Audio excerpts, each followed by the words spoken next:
మా తాత అంటున్నాడు, మీరు ఇప్పుడు యానిమల్ సినిమా చూసి తగేదో కల్ట్ ఫిలిము, క్లాసిక్ ఫిలిము, చాలా అడల్ట్ ఫిలిం అంటున్నారు. అప్పట్లో నేను చూసిన ఫస్ట్ ఫిలిం ఒంటరి పోరాటం తుంటరి ఆరాటం, థియేటర్లో చూసా. విత్ ఫుల్ క్రౌడ్ అనమాట. ఆయన అంతమంది క్రౌడ్లో ఒంటరి పోరాటం తుంటరి ఆరాటం అంటుంటే ఎన్ని డౌ షాంపూ ప్యాకెట్లు ఓపెన్ అయ్యో నాకు అప్పుడు అర్థమైంది.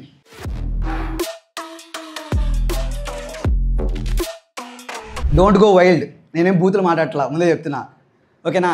మీరు బూతుగా ఆలోచిస్తున్నారు, నేనేం బూతులు మాట్లాడట్లా. అయితే ఏంటంటే మనకి జనరేషన్స్ పేర్లు ఉన్నాయి కదా. ప్రస్తుతం ఉన్న జనరేషన్ పేరేంటి? మీరందరూ రాంగ్ తెలుసా. జెన్ ఆల్ఫా ఇప్పుడు జరుగుతుంది, ఓకేనా? కొంచెం సేపు మనం సోషల్ క్లాస్కి వెళ్దాం. సోషల్ నుంచి ఫిజిక్స్, ఫిజిక్స్ నుంచి కెమిస్ట్రీ, లాస్ట్ బయాలజీ కొడదాం. బూతుగానే వెళ్ళండి. ఇప్పుడు బూతుగానే అంటున్నా. సోషల్ నుంచి ఫిజిక్స్కి వెళ్దాం. ఫిజిక్స్లో ఉండాల్సిన లాస్ అన్నీ వాడదాం. తర్వాత కెమిస్ట్రీలో వాడాల్సిన రసాయనాలన్నీ వాడదాం, ఓకేనా? అట్ లాస్ట్ భౌతిక శాస్త్రం, అదే జీవశాస్త్రం దగ్గర అవుదాం, బయాలజీ. సోషల్ని తెలుగులో ఏమంటారు? తెలుగు మీడియం వాళ్ళు చాలామంది ఉన్నారు, క్లాస్. ఫిజిక్స్ని భౌతిక శాస్త్రం అంటారు, ఓకేనా? కెమిస్ట్రీని శాస్త్రాల గురించి తెలుసు, కానీ ఇక్కడ చాలామంది అబ్బాయిలకి సూత్రాలు బాగా తెలుసు, కామసూత్రాలే బాగా తెలుసు. ఫాదర్ ఆఫ్ ది కంప్యూటర్ ఎవరు? Father of the computer, father of biology, నాకు సంథింగ్ ఎల్స్, అరిస్టాటిల్ కదా. నాకు కూడా తెలియదు అనుకో. నాకు తెలిసిందల్లా ఫాదర్ ఆఫ్ కామసూత్ర ఒకటే, వాస్తాయన. ఎందుకంటే ఫస్ట్ చదివింది అదే నేను. సో ఈ సోషల్ వాటిని నేను 7th క్లాస్లోనే స్టార్ట్ చేశాను ఇలాంటివన్నీ చదవడం. చిరిగిన చొక్కా అయినా తొడుక్కో, మంచి పుస్తకం కొనుక్కో అంటే మేము బూతు పుస్తకాల దగ్గర ఆగిపోయాం. ఇంకా చెప్పాలంటే మళ్ళీ అది ఒక పుస్తకం 20 రూపాయలు అని చెప్పేసి మనకి అదే పేపర్లు అమ్మే వాళ్ళు ఉంటారు కదా, వాళ్ళ దగ్గరికి వెళ్ళి స్వాతి పేపర్లో మధ్య పేజీ వరకు కట్ చేసుకొని అవన్నీ కేజీ లెక్క తెచ్చుకునే వాళ్ళం. 20 రూపీస్కి మొత్తం దాంట్లో ఉన్న కామసూత్రాలన్నీ వచ్చాయి మాకు. ఈయన సుఖ సంసారం చెప్పేవాళ్ళు కదా, డాక్టర్ సమరం గారు. వేరియస్ క్వశ్చన్స్ అనమాట. నాకు ఇది జరగట్లేదు, ఏం చెయ్యాలి? ఏం జరగట్లేదురా, మరి అడగాల్సింది పేపర్లో కాదురా. అప్పుడులోనే సోషల్ మీడియా ఉంది. ఇప్పుడు అంటే మామూలుగా మనకి ఏది కావాలన్నా సరే వచ్చేస్తుంది. మీకు ఫెర్టిలిటీ సెంటర్స్ గురించి ఎంతమంది తెలుసు? ఇక్కడ ఆల్మోస్ట్ కార్పొరేట్ లైఫ్లో ఉన్నారంటే వాడు తెలుసుకోవాల్సింది ఫెర్టిలిటీ సెంటర్ ఏది బాగుందని. ఒక్కసారి మీరు ఫెర్టిలిటీ సెంటర్స్ కాదు వెళ్ళాల్సింది. ఏదైనా ఒక పల్లెటూరు వెళ్ళి సాయంత్రం 6 తర్వాత రచ్చబండ దగ్గర పెద్ద అరుగు దగ్గర ముసలోళ్ళు కూర్చుంటారు కదా. సరే, ముసలోళ్ళు ముసలమ్మలు, ఆడవాళ్ళు అయితే ముసలమ్మలు, అబ్బాయిలు అయితే ముసలోళ్ళు. వెళ్ళి మీ ప్రాబ్లమ్స్ అన్నీ చెప్పారనుకో, వాళ్ళు 100 చిట్కాలు చెప్తారు. అవి వాళ్ళ తప్ప ఇంకెవరికి వర్క్ అవ్వవు. పక్కా చెప్తున్నా కదా, అవి వాళ్ళ తప్ప ఇంకేం వర్క్ అవ్వవు. మా తాత ఇప్పుడు ఒక సూత్రం చెప్తుండేవాడు అనమాట. మంగళవారం రోజు మధ్యాహ్నం మునక్కాయ కూర తిని రాత్రి మల్లెపూలు తెచ్చుకుంటే అంటాడు. ఏంటి అంటే అప్పుడు మా తాత బ్యాక్ స్టోరీ చెప్పుకుంటూ వచ్చాడనమాట. ఆయన మల్లెపూలు తెచ్చేవాడంట. ఆయన పొద్దున్నే ఒక పొలంలో పనిచేసేవాడు, సాయంత్రం ఇంకో పొలానికి వచ్చేవాడు. బూతుగానే వెళ్ళాలి.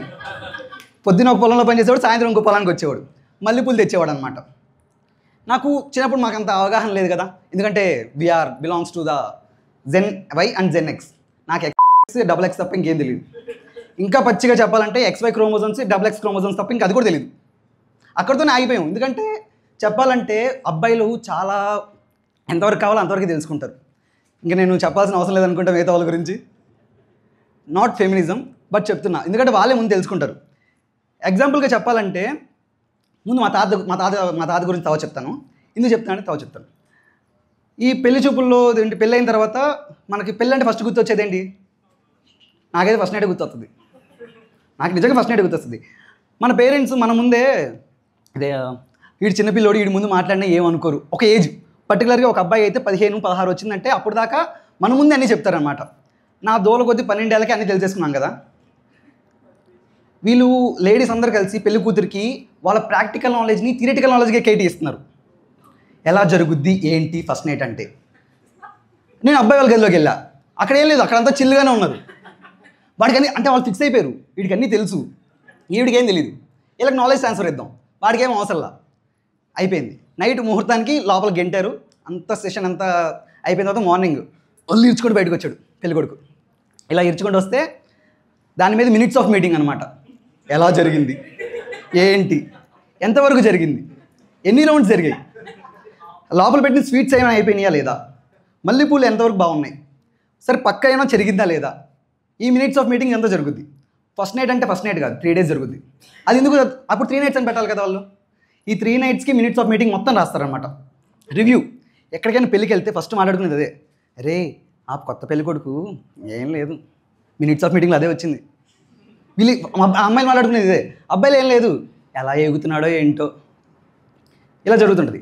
మా తాత, ఇప్పుడు మా తాత గురించి చూద్దాం. ఎందుకు చెప్తున్నా అంటే, మా తాత ప్రతిసారి మల్లెపూలు తెచ్చేవాడు. పొద్దున్న కల్లా ఆ మల్లెపూలు పక్కింటి నుంచో ఎదురింటి నుంచో పక్కింటి నుంచో వచ్చేవి. ఇటు పక్కిలో అటు పక్క ఎక్కడి నుంచి వచ్చేవి. మా ఇంట్లో నుంచి మాత్రం బయటకు వచ్చేవి కాదు మల్లెపూలు. నాకు అప్పుడు అర్థమైంది, ఆయన ఒక టోర్నమెంట్ కోసం కష్టపడుతున్నాడు. తెలియని టీం అంటే ముసలోడే కానీ మహానుభావుడు అలాంటి అనమాట. జనరేషన్స్ గురించి చెప్పాను కదా. ప్రస్తుతం 2025 నుంచి 2040 దాకా పుట్టే వాళ్ళందరినీ బీటాస్ అంటారంట. ఆ బేటాగాళ్ళ పేర్లు బీటాలు. ఇప్పుడు జరుగుతున్న వాళ్ళందరూ ఆల్ఫాస్. చెప్పాలంటే వాళ్ళ పెద్ద ఉల్ఫాస్. ఎందుకంటే వాళ్ళకి తెలిసిందల్లా కొంచెమే. వాళ్ళు అన్నీ చూసేసాను, మా దగ్గర ఇన్ని కేటగిరీస్ ఉన్నాయంటారు. కానీ మన తాతల దగ్గర ఉన్న కలెక్షన్ చూస్తే వాళ్ళు బెత్తరపోతారు. ఆస్తులు మామూలు ఆస్తులు కాదు. అప్పట్లో వాళ్ళు, ఇప్పుడంటే మనం పిచ్ రిపోర్ట్స్ చూస్తున్నాం కదా క్రికెట్లో, వాళ్ళు అప్పుడు పిచ్ అనాలిసిస్ కూడా కాదు, డైరెక్ట్ అటాక్లే. బ్యాట్ తీసుకెళ్ళడం అటాక్ చేయడమే, ఇలా జరిగేది. అయితే దానికి ముందు వచ్చిన వాళ్ళందరూ జెన్ జీస్. 1996 నుంచి 2010 వరకు పుట్టిన వాళ్ళందరూ జెన్జీస్ అంటారు. నిజం చెప్పిన అమ్మాయికులు అంటే వీళ్ళే భయ్యా. ఈ జెన్జీస్ అని తెగ రుద్దుతున్నారు తప్ప ఏమీ లేదు. ఇక్కడ 1999 ఎంతమంది పుట్టారు? వీళ్ళు ప్రౌడ్గా చెప్తారు తెలుసా, మేము 90s కిడ్స్ అని చెప్తారు. వీళ్ళందరూ ప్రౌడ్గా చెప్తారు, ఏదో ఒక సంవత్సరం ముందు పుట్టారు, నేను 1999 90s కిడ్స్. 2001లో ఎవరు పుట్టారు? వీళ్ళు ఇంకా చాలా ప్రౌడ్ చెప్తారు, నేను జెన్జీస్ 2001 అంటారు. అటు ఇటు కాకుండా మధ్యలో మిగిలిపోయిన తేడాగాలు 2000s. అలాంటి వాళ్ళు ఎవరన్నారని ఇక్కడ ఎవరైనా ఉన్నారు 2000s? మా బాధలు ఎవరు తెలుసా? మాకున్న మెయిన్ అడ్వాంటేజ్ ఏంటంటే మా ఏజ్ మేము క్యాలిక్యులేట్ చేయక్కర్లా. ఏ సంవత్సరం వస్తే ఆ సంవత్సరం వచ్చినట్టే. అదొక్క అడ్వాంటేజ్ తప్ప ఇంకేదీ లేదు మాకు. ఓకేనా? ఎందుకంటే మా తాతకున్న అకౌంట్లు కూడా నాకు లేవు. మా తాతకి ఎన్ని అకౌంట్లు ఉన్నాయో నా దగ్గర బ్యాంక్ అకౌంట్లు కూడా లేవు. నా దగ్గర ఉన్నదల్లా ఒకటేమో సేవింగ్స్ అకౌంట్, ఒకటేమో పిఎఫ్ అకౌంట్. అది ఈ రెండు తప్ప నా దగ్గర ఇంకేం లేవు. క్రెడిట్ అకౌంట్ కూడా లేవు బాబాయ్. సీరియస్ చెప్తున్నా, క్రెడిట్ కార్డ్ తీసుకుంటే అక్కడ మళ్ళీ నేను గర్ల్ ఫ్రెండ్ గీకాలని చెప్పేసి నేను ఆగిపోతున్నా. ఎందుకంటే అమ్మాయిలు ఈఎంఐలు రెండు డేంజరే. ఒకటి స్కాము, ఇంకోటి స్కామరు. అమ్మాయి ఏమో స్కామరు, ఈఎంఐ ఏమో స్కాము. వద్దు వద్దు వద్దు అనేదాకా దింగుతారు మనల్ని. తీసుకున్నాక దింగుతారు, తీసుకోకపోయినా దింగుతారు. రెండు అంతే.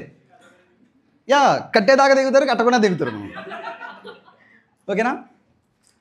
ఈ బూత్ వాడుతున్నాను ఏమనుకోదు. ఎందుకంటే మనం ఎవాల్యుయేట్ అవుతున్నాం కదా, మనం ఎవాల్వ్ అవుతున్నాం. ఎవాల్యుయేట్ కాదు, ఎవాల్యుయేట్ అంటే మనల్ని జడ్జ్ చేయడం. ఓకేనా? మనం ఎవాల్వ్ అవుతున్నాం. సో అది బూత్కి అయితే కన్సిడర్ చేయడం ఎప్పుడో మానేసాం. అయితే మన జెన్ ఎక్స్ అండ్ జెన్ వైస్ ఉన్నారు కదా, అంటే మన పేరెంట్స్ బ్యాచ్, వీళ్ళందరినీ మిలీనియమ్స్ అంటారంట. వీళ్ళకి బొమ్మలు అంటే మనకు గుర్తొచ్చి, వాళ్ళ దృష్టిలో బొమ్మలు అంటే అయ్యే, మన దృష్టిలో బొమ్మలు అంటే కార్టూన్ అండ్ యానిమీ. దీనికి ముందు మెయిన్ జనరేషన్స్ రెండు ఉన్నాయి. ఎవరికైనా తెలుసా మెయిన్ జనరేషన్స్? సరే, ఇది అయిపోయిన తర్వాత గూగుల్లో చూడండి. ఒకటి సైలెంటర్స్, ఇంకోటి బేబీ బూమర్స్. ఓకేనా? సైలెంటర్స్ అని ఎందుకు వచ్చింది తెలుసా? అప్పట్లో ఉద్యమాలు ఎక్కువ అనమాట. అందరూ గాంధీ గారి ఫాలోవర్స్. అహింసో పరమ ధర్మ అంటారు. బయట ఉద్యమం చేస్తారు, లోపల ఉద్యమం చేస్తారు. మా ముత్తాత ఆల్మోస్ట్ ఒకరు తక్కువ అనుకుంటా క్రికెట్ టీం ఫామ్ చేశాడు. సబ్స్టిట్యూట్ లేరులే. ఆ ఒకరు అంటే తర్వాత అంటే ఆయన బయట మళ్ళీ సబ్స్టిట్యూట్స్ వచ్చేలేదు తెలియదు, కానీ ఆయన అయితే 10 మందిని అన్నాడు. మా తాత సరే కనీసం ఆయన పేరు నిలబెట్టకపోయినా సరే పొడుకోబెట్టకుండా ఒక కబడ్డీ టీం ఫామ్ చేశాడు. 7 తెచ్చాడు. అక్కడి నుంచి మా పేరెంట్స్ జనరేషన్ వచ్చేసరికి ఒక బ్యాడ్మింటన్ డ్యూయల్ ఫామ్ అయిందనమాట. బ్యాడ్మింటన్లో ఒక డ్యూయల్ గేమ్ ఆడడానికి సరిపడే పిల్లలు వచ్చారు. నా దగ్గరికి వచ్చారు చెస్ ప్లేయర్ వస్తాడు కూడా డౌటే, బికాస్ వీఆర్ కార్పొరేట్ కూలీస్. మనకేం జరుగుతుందో మనకు కూడా తెలియదు. మన తాతలు ఇదేంటి 2000 నాకు తెలిసి 2005 2006లో అనుకుంటా ఒక స్లోగన్ వచ్చింది బయటికి, మన ఇండియన్ పాపులేషన్ బాగా పెరుగుతుంది అని చెప్పేసి, ఒకరు ముద్దు, ఇద్దరు హద్దు, ముగ్గురు వద్దు. మా తాతకి తెలియదు కాబట్టి ఎక్కడ పడితే అక్కడ గుద్దాడు. మా ముత్తాత ఆల్మోస్ట్ నాకు తెలియదు, కానీ నాకు ఇప్పుడున్న పరిజ్ఞానంతో ఒక టోర్నమెంట్ ఫామ్ చేశాడేమో డౌట్. అప్పట్లో మా తాత జమీందార్ అని చెప్పేవాడు. ఇప్పుడు బేకార్ అయిపోయాం మేమందరం. రీసెంట్గా నేను వీసా ఇంటర్వ్యూకి వెళ్తే మీకు లైక్ షూరిటీ కోసం 30 లక్షలు పెట్టాలంటే నా దగ్గర 30 కడ్రాయిలు కూడా లేవు. అంత దరిద్రమైన పొజిషన్లో ఉన్నాను నేను. Okay guys, this is my స్కెట్.